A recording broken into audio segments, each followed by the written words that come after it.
네, 21대 국회 마지막 국정감사가 사실상 마무리됐습니다.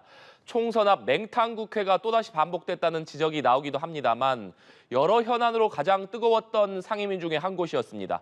국회 국방위원회 소속 민주당 의원이신 기동민 의원 모셨습니다. 어서 오십시오. 네, 안녕하세요. 네, 의원님 네, 오랜만에 뵙습니다. 반갑습니다. 네, 말씀드린 대로 이제 국정감사가 끝났기 때문에 국정감사 얘기부터 좀 해보도록 하겠습니다.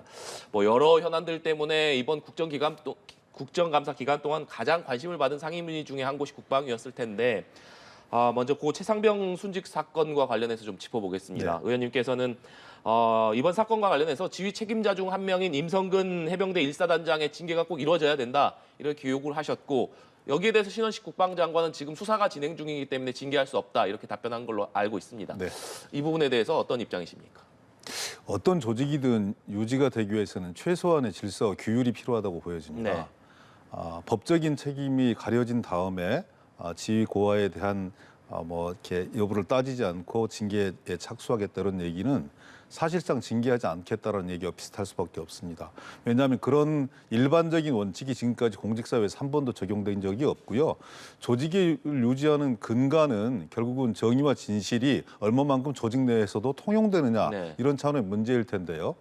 얼마 전에 며칠 전에 제대한 그 순직 해병의 동료가 1사단장을 네. 고소했습니다. 그 얼마 전에는 순직 해병과 함께 근무한 하고 있는 병사의 어머님이 정신적 장애를 호소하면서 더 이상 이런 상황들을 방치해서는 안 된다. 우리 자식들이 더욱더 힘든 상황에 있는 것을 방치할 수 없다. 그래서 1사단장을 공수처에 고소했습니다.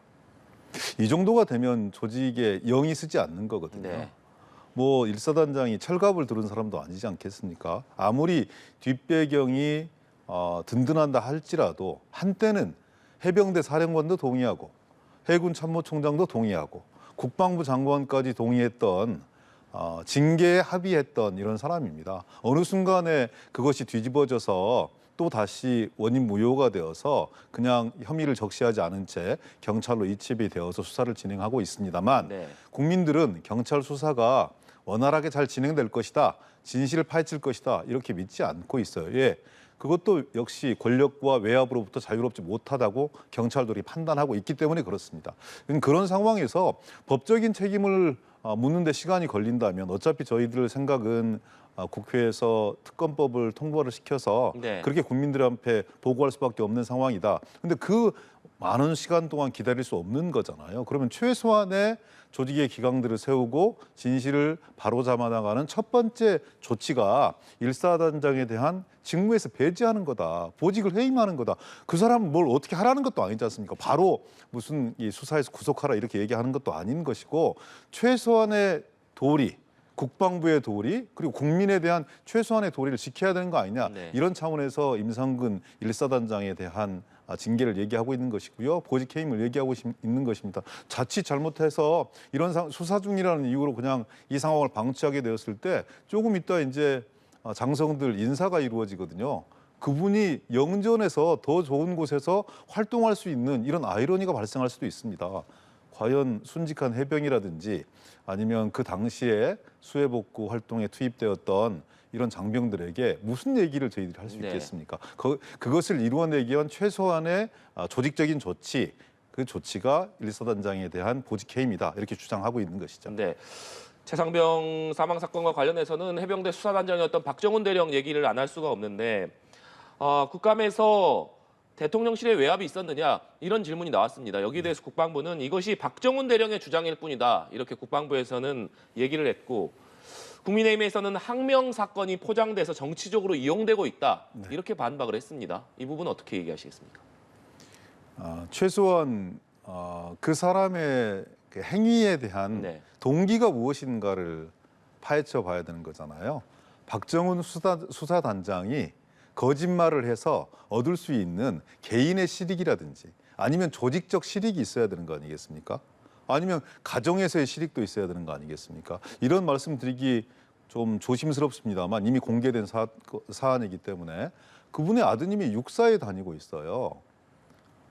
가풍과 집안의 전통이 명백한 분이죠. 그분은 자식에게라도 부끄럽지 않게 하기 위한 최소한의 아버지로서의 도리가 무엇인가? 수사단장의 도리가 무엇인가? 그건 진실을 밝히는 것이라고 생각했거든요. 그래서 해병대 사령관과 계속 상의했고, 그리고 또 해군 참모총장에게 보고했고, 네. 그리고 그 개통과 절차를 거쳐서 국방부 장관에게까지 말씀드린 거 아니겠습니까? 국방부 장관이 결재까지 한 사안 아니겠습니까? 그런데 그것이 다음 날 아침에 하루아침에 뒤바뀌었다. 이걸 뭘로 설명할 수 있겠어요? 이첩 보류를 지시했을 뿐이다. 이렇게 얘기하고 있지만 애초에 검찰에서 항명죄로 청구한 구속영장 청구서에 보면 그 소위 말하는 혐의자를 빼라 이런 게 있었지 않습니까? 그런데 그게 나중에 구속영장이 또 수정이 되었어요. 공소장이 변경이 되었다고요. 이런 과정들을 봤을 때 개정된 군사법원법을 잘못 이해하고 잘못 처리했구나라는 뒤늦은 성찰이 있기 때문에 이걸 막 주워 담고 있는 거거든요. 저는 진실을 드러나는데 그렇게 크게 오랜 시간이 걸리지 않는다고 생각합니다. 모든 국민들은 이 사건의 진실들을 알고 있습니다. 다만 한 곳에서 권력의 외압이 이 진실을 당분간 가둬놓고 있을 뿐인데 이미 진실이란 날개는 이런 이 억압을 뚫고 국민들 가슴 속에 날아가서 꽂힐 것이다. 그게 얼마 걸리지 않을 것이다. 저는 이렇게 단언합니다. 네. 문재인 정부 당시에 맺어진 9.19 남북 군사합의와 관련해서도 국감에서 공방이 계속됐습니다. 네. 신원식 국방장관이 북한이 9.19 군사합의를 3,600차례나 위반했다. 이렇게 구체적인 횟수까지 밝히면서 합의의 효력 정지를 정부에 공식 제안했다. 이렇게 밝혔는데 그러니까 다시 말하면 9.19 남북 군사합의 때문에 북한은 이렇게 계속 위반하고 있는데 우리는 여기에 발이 묶여서 아무런 대응을 못하고 있는 것 아니냐. 네. 이게 지금 신원식 국방장관 얘기 아니겠습니까? 네네. 여기에 대해서는 어떻게 생각하십니까? 통계가 참 춤을 춰요. 그분들은 또 통계를 잘못했다고 문재인 정부를 탓하던데 사법 처리하려고 하고 2018년도 9.19 남북 군사 공동 합의가 이루어진 이후로 2022년도까지 북한이 군사 합의를 위반한 건수가 몇 개나 되느냐? 윤석열 정부가 작성한 국방 백서를 2022년도에 봤는데 네. 17건이라고 그랬어요. 그중에 15건, 한 13건 정도는 그것도 이제 남북 관계가 거칠어지기 시작했을 때 이 북쪽에서 적극적으로 도발한 횟수다라고 얘기를 했어요. 근데 갑자기 엊그저께 국방부 종합감사를 하는데 뜬금없이 신원식 장관이 그렇게 말씀을 주시더라고요. 포문을 개방했다 이런 거죠. 그것도 잘못된 이 합의를 했는데 지키지 않은 북한의 잘못일 수 있습니다. 네. 그런데 갑자기 17회가 3,600회로 동갑을 했다. 약간 통계 그 장난처럼 느껴진다고 저는 생각하고요. 가장 중요한 것은 한반도에서 전쟁을 예방하는 것입니다. 평화 상태를 유지하는 것이죠. 가장 좋은 방법은 싸워서 이기는 것은 하지책이에요. 싸우지 않고 이길 수 있는 방법을 찾아야 되지 않겠습니까? 그래서 그런 완충 조건과 절충을 해내는 것이 9.19 남북 군사 공동 합의 같은 것이죠. 지켜지지 않는다. 그리고 우리의 정찰 활동을 하고 감시 활동을 하는데 일정한 제약 조건이 있다. 군인들 입장에서는 그렇게 얘기할 수 있다고 보여집니다. 바로 직접 보는 것보다 좀 떨어져서 보면 아무래도 불편하지 않겠습니까? 근데 우리가 떨어져서 봐서 불편함을 느끼면 북한 쪽 사람들은 얼마나 큰 불편들이 더 있겠습니까? 시력으로 보면 우리 김병주 의원이 잘 표현하던데 우리는 한 1.5에서 한 1.4 정도로 떨어지는 것인데 저 사람들은 오히려 0.5에서 한 0.3, 0.4 이렇게 떨어지는 것일 수밖에 없는 것이다. 그래서 오히려 그런 합의를 유지시켜 나가는 것이 오히려 한반도의 긴장을 좀 완화시키고 평화를 증진시켜 나가는 데 도움이 된다라는 게 이제 우리 당의 주장인 것인데요. 저는 지금 하마스 이스라엘 전쟁이 또 터졌습니다. 우크라이나 러시아 전쟁 진행 중이고 국민들은 불안함을 느낍니다. 대만 문제 또 어떻게 될지 모르고 있는 거고요.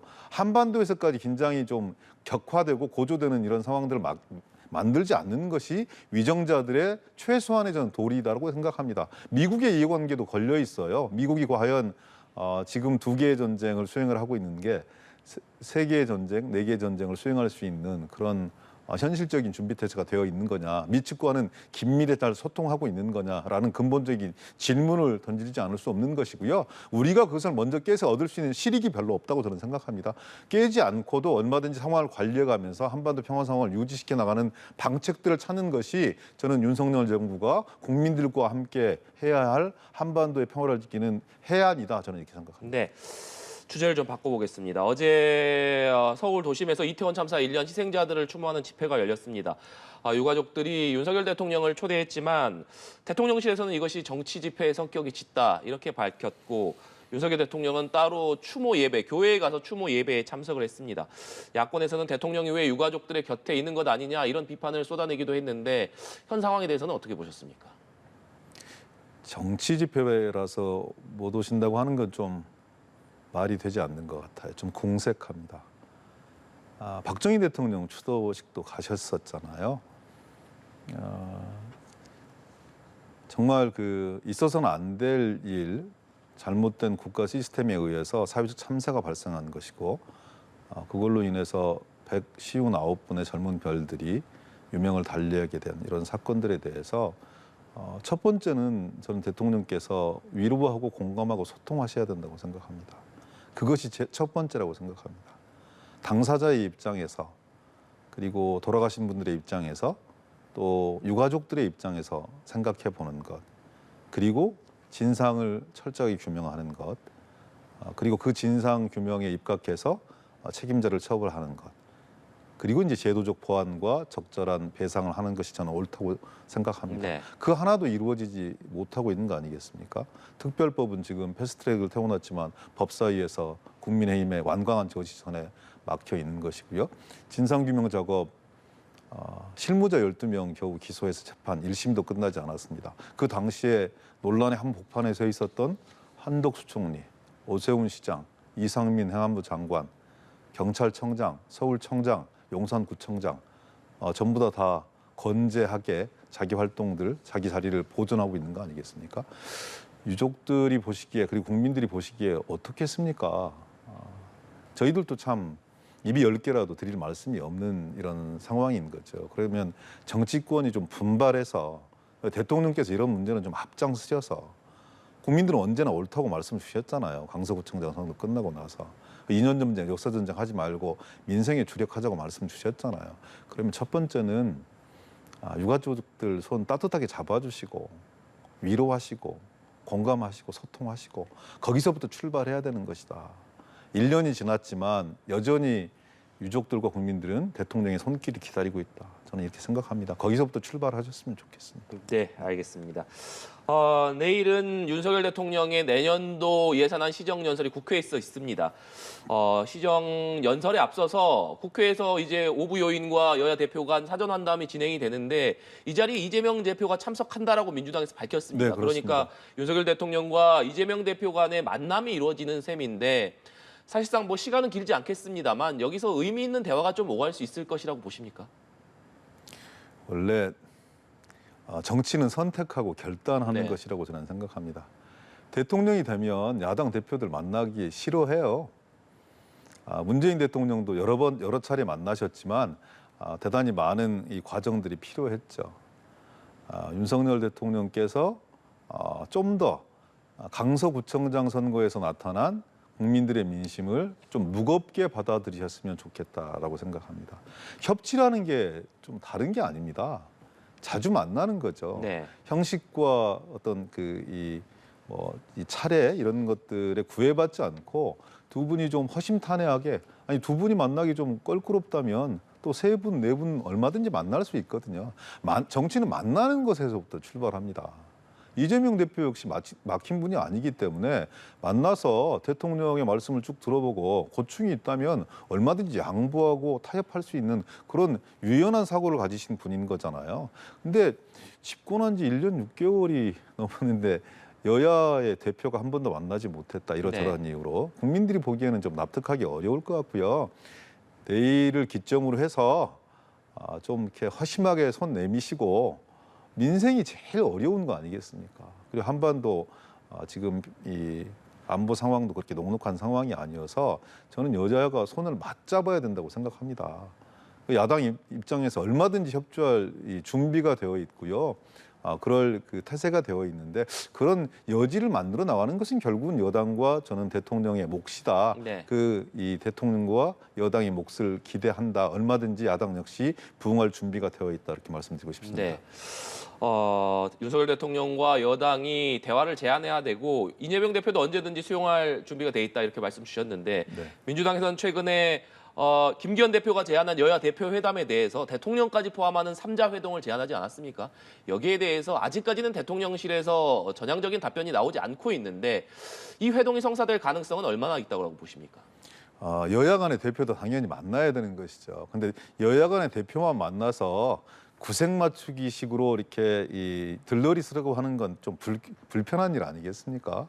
당연히 여야 대표 만날 텐데 그 이후에도 얼마든지 대통령과 야당 대표가 만나고 또 대통령 플러스 여야 대표가 만나고 다양한 형식을 통해서 만나서 뭔가 의제에 대해서 합의하고 프로세스에 대해서 합의하고 또 국회의 어떤 민생에 대해서도 좀 합의하고 예산에 대해서 합의하고 할 수 있는 일들이 저는 너무나 많을 거라고 생각합니다.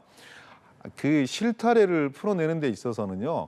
그 꼭지점들을 잘 찾아야 네. 돼요. 옆에서 자꾸 끼어들기 시작하면 자르고 다시 시작해야 되는 것이거든요. 그래서 저는 대통령의 의지라고 생각합니다. 나머지는 다 그냥 그 의지를 관철시켜내기 위한 하나의 구실과 변명에 불과하다고 생각하고요. 그런 대통령의 의지가 확인이 되었다면 아니 여야 대표가 만나서 합의하고 또 토론하고 소통하는 게 무슨 문제가 되겠습니까? 그건 역시 저는 대통령께서 마음을 좀 크게 내고 국민들의 뜻에 부합하는 것이 그런 이 정치 행동을 실천에 옮기는 것이 가장 타당한 거 아니겠는가? 국민들을 설득할 수 있는 첩경 아니겠는가 이렇게 생각합니다. 네, 알겠습니다. 오늘 말씀은 여기까지 듣도록 하겠습니다. 지금까지 더불어민주당 기동민 의원과 얘기 나눠봤습니다. 오늘 말씀 고맙습니다. 네, 고맙습니다.